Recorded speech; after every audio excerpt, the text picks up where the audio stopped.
Habari ya saizi. Tunaendelea kujifunza namna utumaji wa message nyingi kwa mara moja, yaani bulk SMS. Leo nataka tuelekezane namna kutuma ujumbe kwa wazazi, ujumbe ambao sio matokeo. Lakini tunatumia ile template ile ambayo tunatumia matokeo. Kwa hiyo kisha login kwenye account yako kama inavyoonekana, utakuja moja kwa moja kwenye send SMS.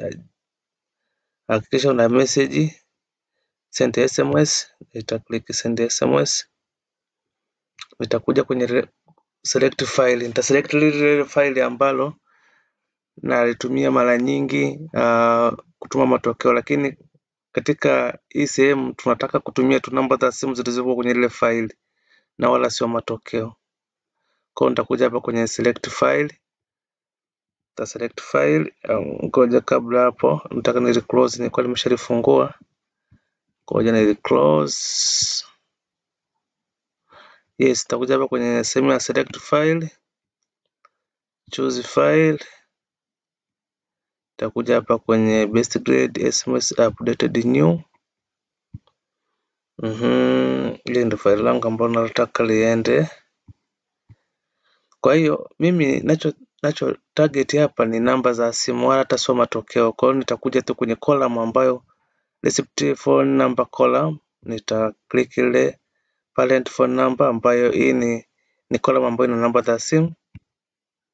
Sawa, nitakuja kwenye select send ID, nitatumia best grade, destination country hivyo. Kwa baada hapo sasa nitaandika ujumbe wangu utakaoenda kwa wazazi. Labda ni kumkaribisha kwa ajili ya kuja kwenye kikao au jambo lolote. Kwa hiyo nitaandika hapo ujumbe.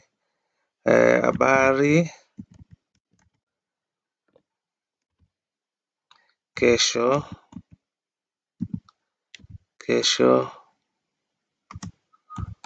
kutakuwa na kikao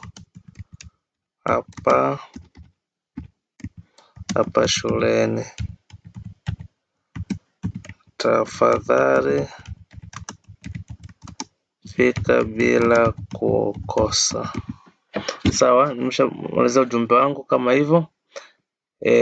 Uso matokeo ni ujumbe tu wa kawaida. Kwa hiyo lakini unaenda kwa wazazi wote ambao namba zao tayari zipo kwenye kwenye ile template. Nitakuja hapa kwenye analyze. Kisha analyze, tayari nitakuja kwenye neno send. Tayari hapo, tayari message zinakuwa zifanyaje, zimeenda kwa wazazi, lakini ni message ambayo sio matokeo.